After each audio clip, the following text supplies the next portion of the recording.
All right, hi everyone. Upsetmax here with another TFT Masterclass by Fit Gamer Training Grounds.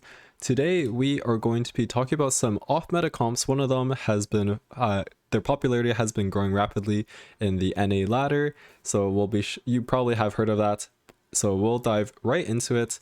If anyone has any questions in the voice channel, if you're watching this in the Discord server, be sure to let me know. And if leave any big questions for the end, please. And if you're watching this on YouTube, definitely check out the description, join the Training Grounds Discord channel so you can check out these classes live, ask questions, and get some bonus info after class. So let's get straight into it. Today we'll be talking about the best off-meta comps to play on current patch 14.6b. So the three that we're going to be talking about, one of them is just like you could basically play every game, but the other two are augment dependent. So the first one is going to be Vertical Ghostly. We'll talk about a couple versions of this comp. There's a level 6 reroll comp, fast 8, and then how to play 8 Ghostly. The next one is going to be Fine Vintage. So perhaps you already know the tech with Heavenly, Dragon Lord. There's also a new Ghostly tech that I'll talk about how to play, but this is basically converting your actual items into support anvils. So I did not know about this tech up until maybe a few days ago, and I never took the augments. So this one's going to be pretty exciting. And then the last one, same thing as Fine Vintage. If you don't know the secret tech, which I will help you today, you may have not taken Twin Terror before. So we'll talk about how to play Twin Terror with the Lux Amumu Board and then some other potential ones. Very last thing, we will do a recap at the very end, and then we'll have time for any Q&A for those in the voice call. So today's guide, basically, we're just going to be talking about any off-meta comps. Basically, there's a lot of really good comps in today's meta. However, it's pretty limited, so you may find yourself being contested if you're re-rolling Bard, if you're playing Aphelios, if you're playing Duelist. So these comps, unless someone takes the same exact augment as you, which is pretty unlikely, you should be pretty uncontested and able to do top 4 without having to fight for the same units. And a couple of these comps, actually most of these, are not on your standard online comp list if you just search up like top 5 comps. So this will definitely help you out. And let's get straight into it. So the first one is going to be Vertical Ghostly. So recently, the actual trait got 2 changes. First off, it went from 7 to 6. It went from 7 to 6, which is pretty good. One less time is really good for activating Ghostly earlier. And then also 2 Ghostly got nerfed. So 2 Ghostly is not as good anymore. However, they left the other breakpoints at 4, 6, and 8 untouched. And now the trait is finding a lot of popularity on the ladder. So there's 2 ways to play it. The first one is if you're uncontested, you are able to reroll Ghostly on level 6. It's going to be a 2-cost reroll focusing around Senna, Shen, and Aatrox. So I'll show that board on the next slide. The second version, if you are contested, then it's better to just go fast 8 and then play 6 Ghostly and then focus on carrying around your Kayn, around your Morgana, and a couple other flex units as opposed to rerolling for your 3 stars. So that is another option as well. The actual Ghostly trait, the way it works is after any Ghostly units they either take or deal damage or 6 times, then any Ghostly unit, they're going to send 2 specters to the nearest enemies, and then they will start to heal 2% max health every 2 seconds. So the healing is pretty nice, but it's not the big part. The main part is the sending 2 specters to the nearby enemies.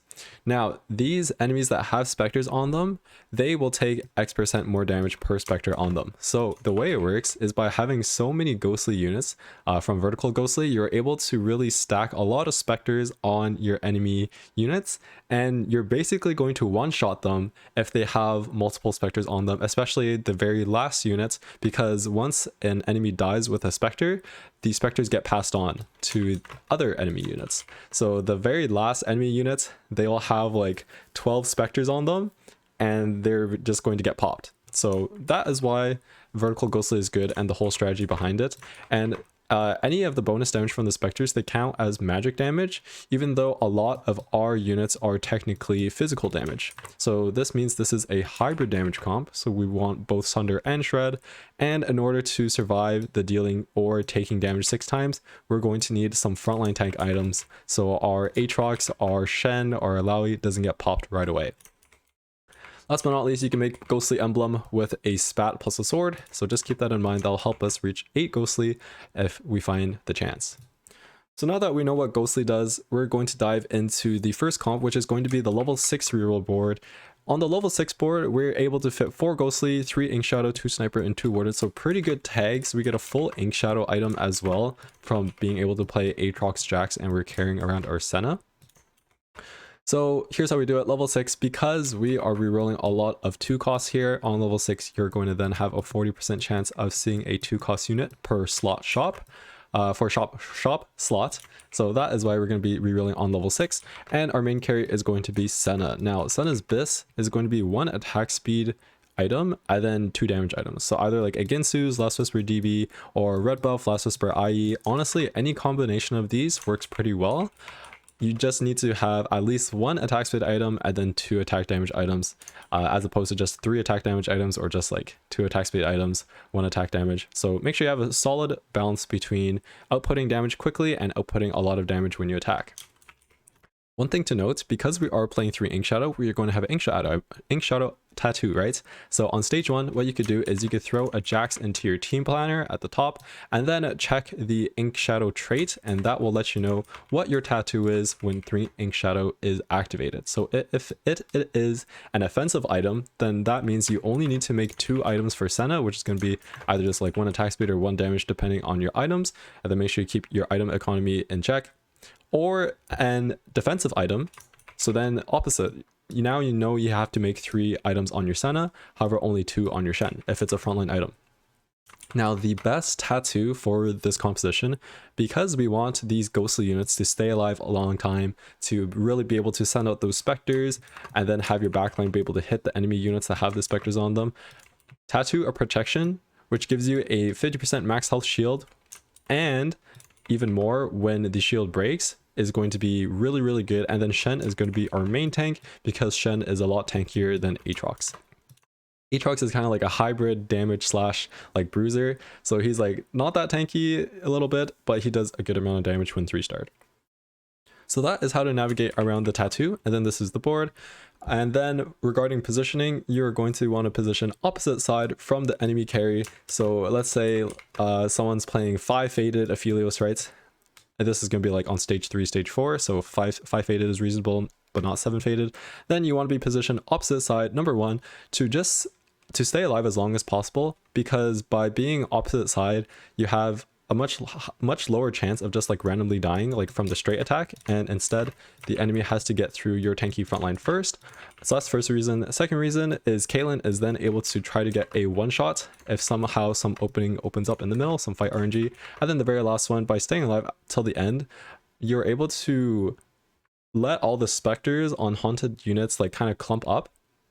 And the longer the fight goes, the longer like the specters will stay there, and when units dies, they will haunt on to the next one. So staying alive and like stalling the fight is really, really good. That's why we want to position opposite side of the enemy carry. Same thing goes with enemy frontline melee carry. So like a Gnar, if a Gnar is on the left side here, then we want to skedaddle and head over to the right corner, so then we are not close to the Gnar. So that's how positioning is. And then I mentioned why tattoo protection is the best tattoo in this spot. Other good ones, just like any of the attack damage ones or the backline ones for Senna is really good, especially bombardments, being able to hit many opponents at a time. Hopefully they have a couple specters on them from our frontline units, then you'll do a lot of damage as well. So this is what the level 6 reroll board looks like. And then if you are playing this version, well, first off, you have to make sure you're uncontested. And then second, after you have your 3 stars, then you can start pumping levels, and it's very simple. You add a Kayn and you add a Morgana. Then we get to 6 Ghostly, and we are in a good, very, very good spot. So that is the level 6 reroll board, but let's say we look around, we are contested. We can play the level 6 board for tempo. It's very good. It's like playing the Gnar Senna board just for tempo and then transitioning into something else. But if we are contested, then we will not be rerolling for our 3 stars. Instead, what we can do is we can go level 8 on 4-2 or 4-5, most of the time 4-2 hopefully, and then just play a strong level 8 stage 4 board. So fast 8 vertical Ghostly, you still play 6 Ghostly, right? But here we don't have any 3-star units, we're just playing all 2-star units. It's a very cheap yet strong board, and you're able to stabilize quite hard on stage 4 as long as you have a decent amount of frontline items. This comp crumbles if you only have backline items but no frontline items, because although as I mentioned, you do get a little bit of healing from the Ghostly. The healing is not that much, it's mostly the damage. So then this is like a not purely, but this is a mainly like damage trait. A damage trait, which means that if you have only damage items but no defensive items, then you're just overloaded on damage and your frontline will die and then your backline will die. So make sure you have a lot of frontline items in order to play Ghostly. And then the way we play the level 8 board is we just play all 6 Ghostly units, right? So Caitlyn, Shen, Aatrox, Alawi, Kayn, Morg, 1, 2, 3, 4, 5, 6, which means we have 2 filler units. Now, what you can do with the filler units, one of them has to be replacing this quote-unquote Senna, right? It has to be well, preferably a 4-cost ranged attack damage carry, which means it's either going to be Ashe or Kai'Sa. Now, if you're playing Ashe, then you could either play Ornn or Udyr, tongue twister there, for Behemoth, because Shen is going to be one of our main tanks. You could also just play a Warden as well. Like, you could technically play a Nautilus as well and then just put a Vow on Nautilus so then he casts. But regardless, you're going to want to have some form of extra frontline units, either in a 4 or a 5 cost, to buff up either your Shen or your Alawi. The second version is if you want to play Kai'Sa, then you might as well just play Udyr instead of Ornn. That way we are able to get 3 out of 3 Ink Shadow again and then play around the Ink Shadow item. Also, one thing to note, if you are playing the Ashe variant, then you already get the Sniper pairing with Caitlyn, and it works out quite well. You are able to play 8 Ghostly if you get a +2. Now, this seems kind of reasonable, and for most games, you will not be able to achieve this. But let's say it's like you get a Wandering Trainer, and then it's a Ghostly +1. Then all you need is 1 extra spat, and you are able to play 8 Ghostly quite easily. Because in this composition, there are no legendaries required to hit 8 Ghostly. The highest cost units of Ghostly is 4 with the Kayn and the Morgana. So then with a +2 spats, you are able to play 8 Ghostly on level 8, and then you'll put a Ghostly emblem on Udyr. And then your one thing you need to note is you need to have an open slot on your backline carry, so either the Ashe or the Kai'Sa, in order to put the Ghostly spat on them. So this is a pretty niche scenario. However, with 8 Ghostly, you're basically going to go first. It's extremely strong, and it's a chase trait. So if you're able to hit 8 out of 8 Ghostly, you should be in a really good spot, and it's pretty easy to hit because you don't need any 5 costs. One last thing to note, remember this is a hybrid damage composition with physical and magic damage, so make sure you have some sort of shred, either an Ionic Spark on your front line or a Shiv on your back line. So that is what the comp looks like. Either you can re-roll it or you could just go fast 8.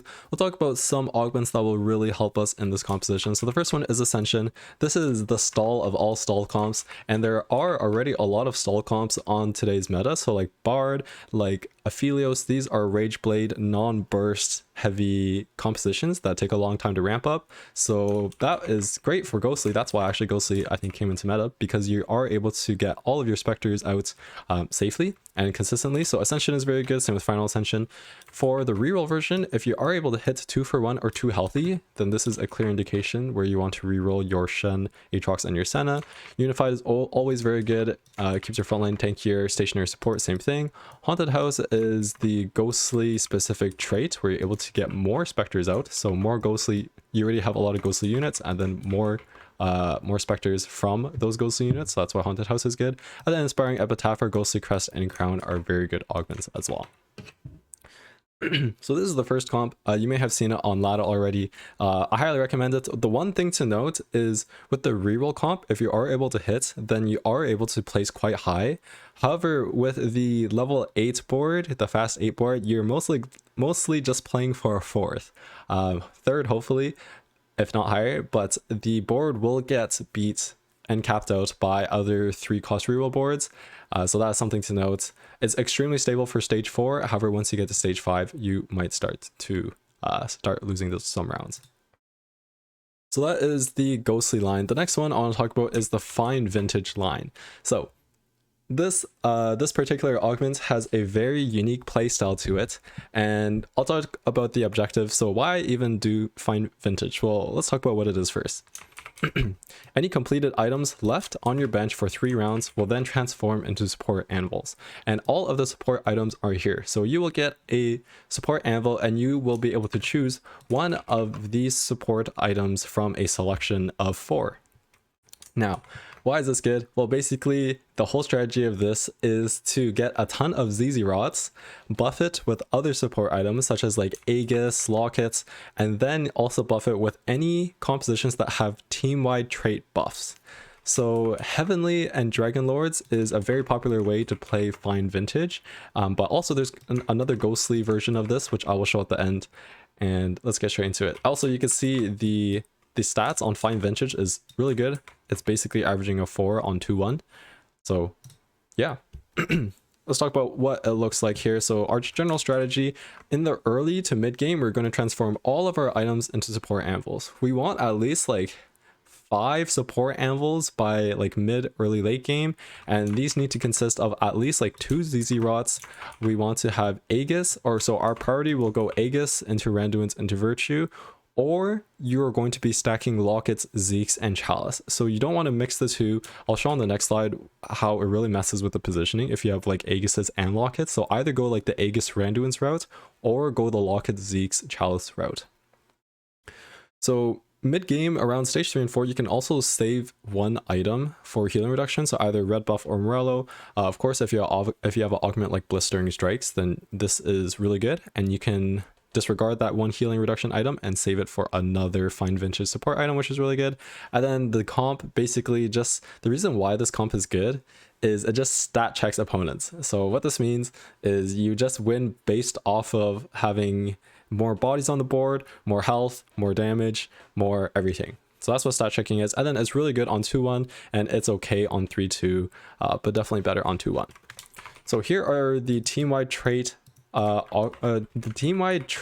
that really will help us here. So I'll talk about Dragon Lord first. After 8 seconds, right, then the Dragon Lord trait activates. Not only does it deal damage to all the enemies, but it grants all allies attack speed, and our ZZ Rots count as these allies. So this is really good, and we'll buff up our ZZ Rots who are already benefiting from resistances and attack speed and resistances, and then hopefully some form of healing. And then Heavenly as well, we are able to give our ZZ Rots crits, chance, we are able to give them resistances, health, attack damage, AP, and then hopefully if we are able to get 7 out of 7, we can give attack speed and Omnivamp and turn these ZZ Rots into like super ZZ Rots. So here is what the first board looks like, the Heavenly Dragon Lord version, and it looks a bit quirky. Trust me, I was a bit skeptical at first, but then I tried it out and I went first. So this is what the ideal board will look like. You want to carry Irelia in the late game as she provides Thunder, so you don't need to save an item slot for anything, or even an item in general, or even an Obsidian Cleaver. So this is what it looks like. Lysandra, you can flex in at any time to farm more items and then use those items for more Fine Vintage support anvils. And the reason why this is good is if you look at these Heavenly units, we have like 4 1-2 costs, right? So this is extremely cheap, yet extremely strong. And you're able to really push levels because you don't need to roll that much to hit these low cost units. And the main strength of your board comes from the ZZ Rots that are buffed. So you want to leave some space for your ZZ Rots to get buffed. So actually Kozilek's I think should be moved a little over to the left, and then you can have like a ZZ Rot here, you can have a ZZ Rot here. If you don't have Sage in yet, then it doesn't really matter if Wukong, well, you won't have Wukong, so then you can put like ZZ Rots in the second row. But regardless, you want the ZZ Rots to not be targeted first because they actually do a lot of damage. You want them to benefit from the Aegises, and you want them to benefit from the Randuins. And then your backline, it doesn't matter if they get hit or if they get technically hit by the Randuins or in range, because it's more impactful for Randuins to be on your front line instead. One thing to note is you can also have a gem, like save 1 needlessly large gem for your backline, because you will not lose in 15 seconds. Your board has an extreme amount of resistances, so you're going to have a built-in Ascension if you save 1 gem, and then you'll just put it on like your backline Soraka. So this is what the Heavenly Dragon Lord version looks like. Super good. And then our other version is going to be a ghostly version, which also looks a little skeptical, but the reason why this is good is because, as I mentioned in the other comp rates, ghostly wants a lot of frontline to be able to stay alive, get those specters haunted, and then or get those specters like going out to haunt enemies, and then be able to hit those enemies with the specters haunting them.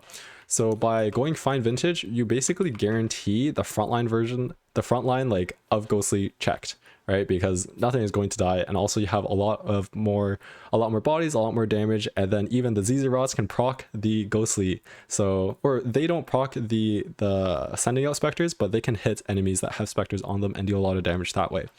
So super good. Same thing as the other board. It's super cheap. We have a lot of 2 costs. We even have like 2 1 costs here. Eventually we'll swap out Jax for our Udyr, so we could keep Ink Shadow in here, and super good. One thing, you can keep the gem in the backline as well for Ascension, and then once 15-second hits, the whole enemy board just dies. So that's something to note. And then keep in mind what your tattoo is. Or the Ink Shadow is pretty good in here, because then you're able to actually like quote unquote itemize a frontline unit or itemize a backline unit without having to like sacrifice a support anvil from your fine vintage into like a real item. So this gives you like a quote unquote real item that you can actually play around and itemize your main carry or your main frontline. So this is what the fine vintage boards look like, the Heavenly Dragon Lord and the Ghostly. We'll talk about some augments that really help us. So you may have guessed, any augment that gives you items will really boost the power of this comp, because that will allow you to transform them into even more support anvils. So like big grab bag, item grab bag, band of thieves, there's all item based augments that you could then transform into your support anvils. Keepers is very good as well, because you're already super clumped with your Randuins, so having keepers is even better. Of course, this is if you're going the Aegis Randuins route. If you're going like the Locket, the Locket and like Chalice route, then you will not be taking keepers.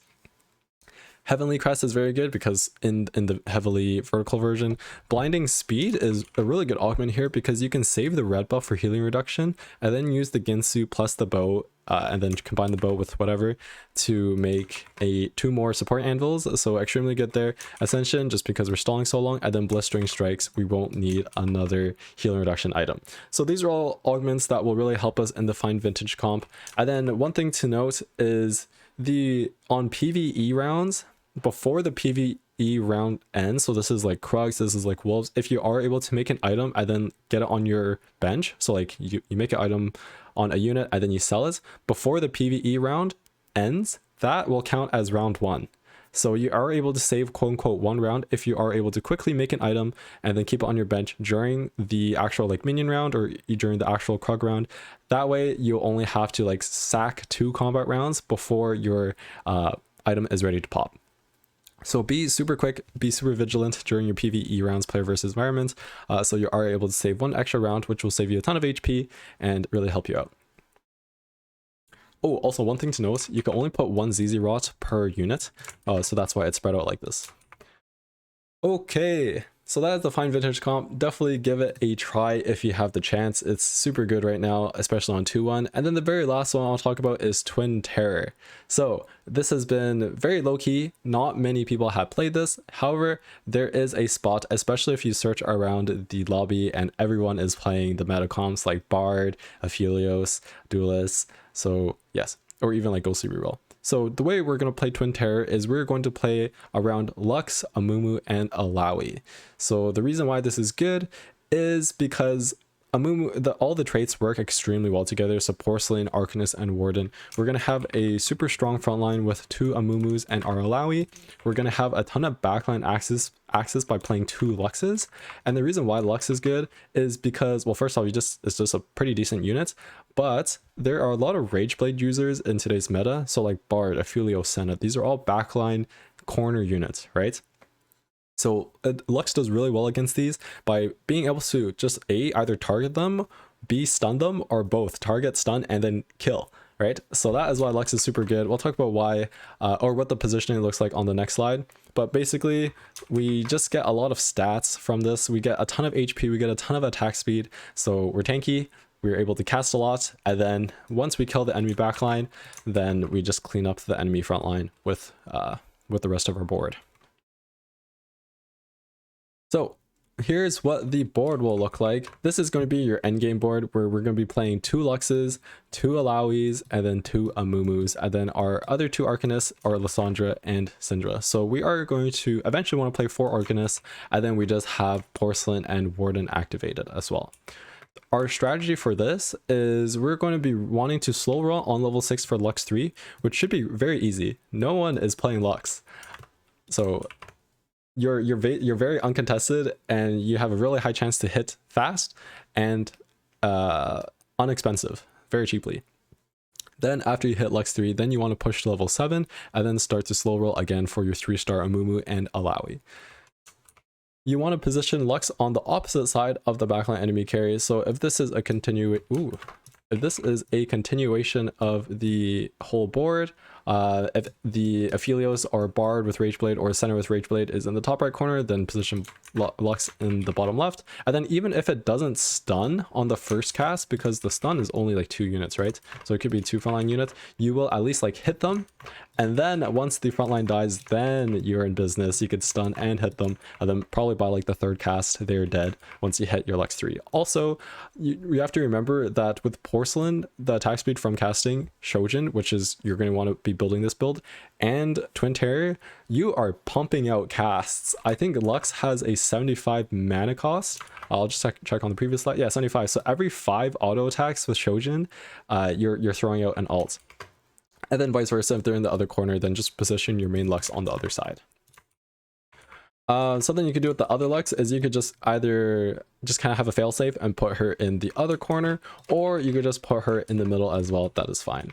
And then your frontline items, you want to have Alawi on the outside, so you want to be putting any gargoyles on her. And then Amumu does really well with items like Redemption, Dragon Claw, and then you could put Amumu beside the Alawi as well.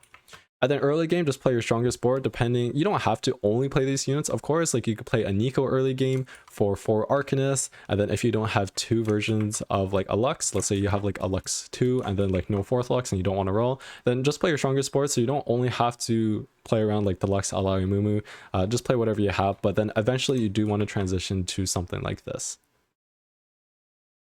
Oh, one last thing. For magic resist shred, Shiv is a lot better than Spark here, just because we are backline access.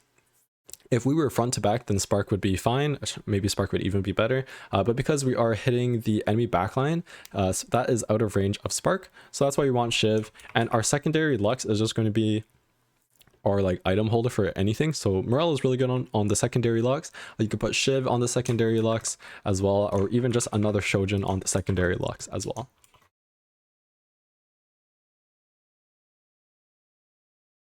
All right, and then we'll end off with some augments that will help us in this Twin Terror comp. So 2 for 1 is extremely good. We are able to hit our units like very easily. So the way this would work is you would get Twin Terror on 2-1, and then you would hit, oh sorry, vice versa. You would go for 2 for 1 early game, and then vice versa again. Twin Terror on 2-1, and then you'd be playing this composition, and then you would hit 2 for 1. Of course, in this case, it would have to be a Lilia encounter, I believe. So then you would have like 2 augments that are not at their real timing. So it wouldn't be like 2-1 and 3-2. Maybe it's like, I don't know, 2-2 and then like 2-5 or 2-6. So that'd be a time where 2 for 1 is really good. Magic Wand as well, because we're not actually playing like 6 Arcanists. Our AP is not that high, and also we need a lot of rods. So this augment is quite good for us.